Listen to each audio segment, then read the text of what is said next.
Hello viewers, आज की video में हम हानि प्रतिशत ज्ञात करना सीखेंगे। तो ये हमारा पहला प्रश्न है जिसमें हमें क्रय मूल्य दिया हुआ है 90 और जिसमें हानि हुई है 27 रुपये की और यहाँ हानि प्रतिशत पूछा जा रहा है। तो सबसे पहले हमें हानि प्रतिशत निकालना है, तो इसका हम सूत्र लिख लेते हैं। तो हानि प्रतिशत बराबर क्या होता है? हानि गुणे 100 बटे क्रय मूल्य। तो हम क्या करते हैं, इन दिए हुए मानों को इस सूत्र में रखते हुए हम हानि प्रतिशत को निकालेंगे। तो सबसे पहले हमारा यहाँ सूत्र में हानि है। तो प्रश्न में हम देखें तो हमारा हानि कितना दिया हुआ है? 27। तो हम यहाँ हानि की जगह पे क्या लिख देंगे? नीचे 27। तो हमने यहाँ 27 लिख दिया। अब यहाँ देखें तो हानि के बाद हमारा गुणा का चिन्ह है, तो इस गुणे के चिन्ह को हम यहाँ 27 के बाद लिख लेते हैं और गुणे के चिन्ह के बाद यहाँ हमारा 100 है, तो इस 100 को हम गुणे के चिन्ह के बाद उतार देते हैं। इसके बाद यहाँ हमारा बटा है, तो बटे के चिन्ह को हम यहाँ नीचे उतार देंगे और फिर ये हमारा नीचे क्रय मूल्य है और क्रय मूल्य का मान प्रश्न में कितना दिया हुआ है? 90। तो हम यहाँ क्रय मूल्य का मान 90 नीचे रख देते हैं। इसके बाद हम इस प्रश्न को हल करेंगे। तो यहाँ हम देखें तो नीचे हमारा 90 में इकाई स्थान पे 0 है और यहाँ 100 में भी इकाई स्थान पे 0 है। तो हम क्या करेंगे, दोनों 0 को एक दूसरे से हम काट देते हैं।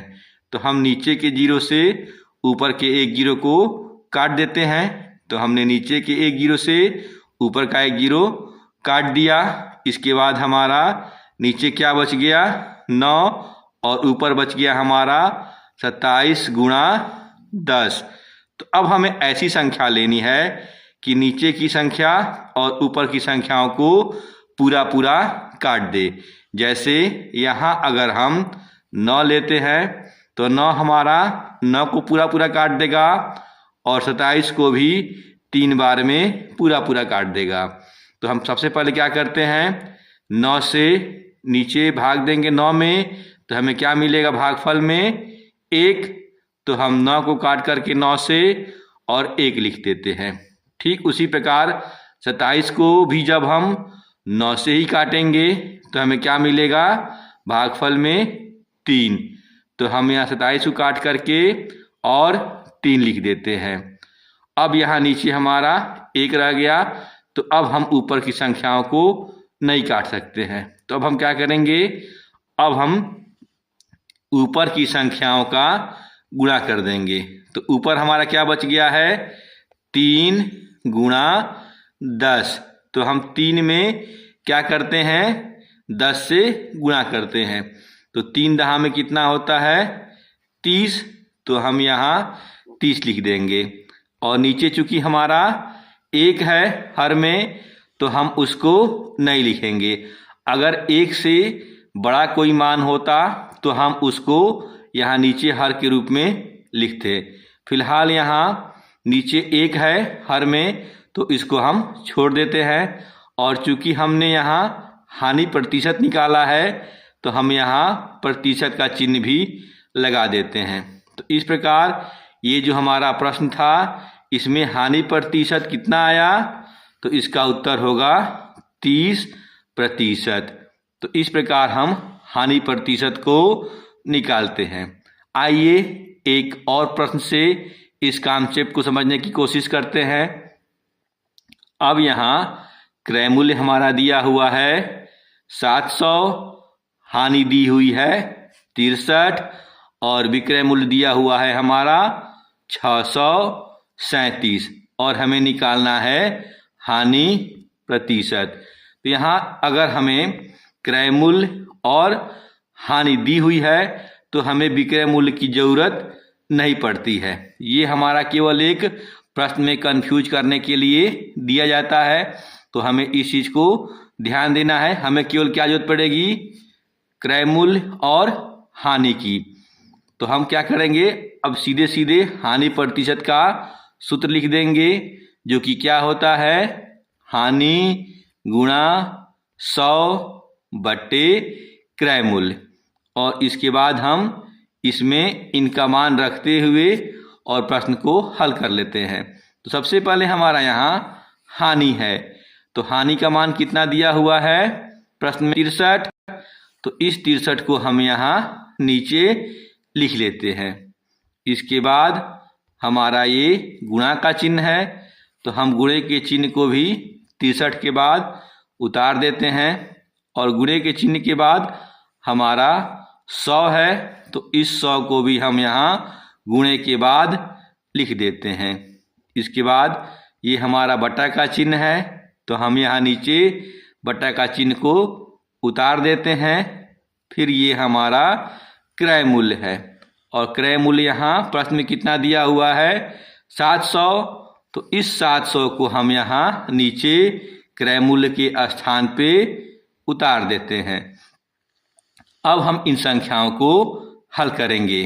तो नीचे हमारा 1 0 है और ऊपर भी 1 0 है, तो हम नीचे के 1 0 से ऊपर का 1 0 काट देते हैं। तो अभी भी हमारा यहाँ इकाई स्थान पे 1 0 बच गया, और ऊपर भी इकाई स्थान पे 1 0 बच गया। तो हम क्या करेंगे, दोबारा जो है नीचे के 1 0 से ऊपर का 1 0 काट देते हैं।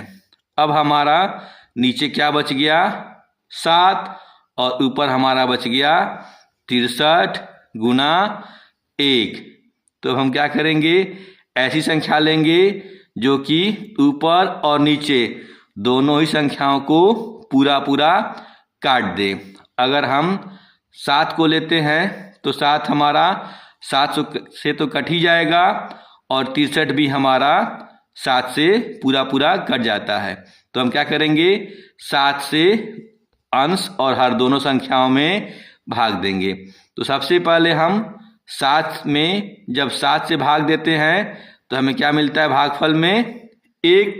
तो हम यहाँ 7 को काट करके 1 लिख देते हैं। उसी प्रकार जब हम 7 से ही 9 में भाग देते हैं तो हमें क्या मिलता है, 63 में भाग देते हैं तो हमें क्या मिलता है, 9। तो हम यहाँ 63 को काट करके 9 लिख देते हैं। क्योंकि हमने यहाँ 7 से नीचे भाग दिया, तो हम ऊपर भी 7 से ही भाग देते हैं। तो हमें 63 में 7 से भाग देने पे 9 मिलता है। तो हम यहाँ ऊपर 9 लिख दिए। इसके बाद हम क्या करते हैं, अब इन संख्याओं का गुणा करेंगे। तो ऊपर हमारा है 9 गुणा 1। तो हम 9 में जब 1 से गुणा करते हैं तो हमें क्या मिलता है, 9 एकम 9। और नीचे हमारा हर में 1 है, तो इसको हम नहीं लिखेंगे। और चूंकि हमने यहाँ हानि प्रतिशत निकाला है, तो हम यहाँ प्रतिशत का भी चिन्ह लगा देते हैं।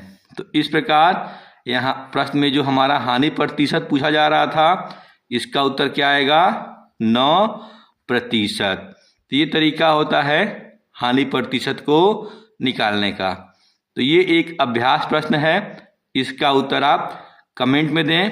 प्रश्न है, क्रय मूल्य 100 रुपये और हानि 40 रुपये, तो हानि प्रतिशत कितना होगा। इसका जवाब आप कमेंट में ज़रूर दें। बाकी वीडियो अच्छी लगी हो तो लाइक और शेयर करें। मिलते हैं ऐसे ही ज्ञानवर्धक अगली वीडियो में, तब तक के लिए बाय बाय।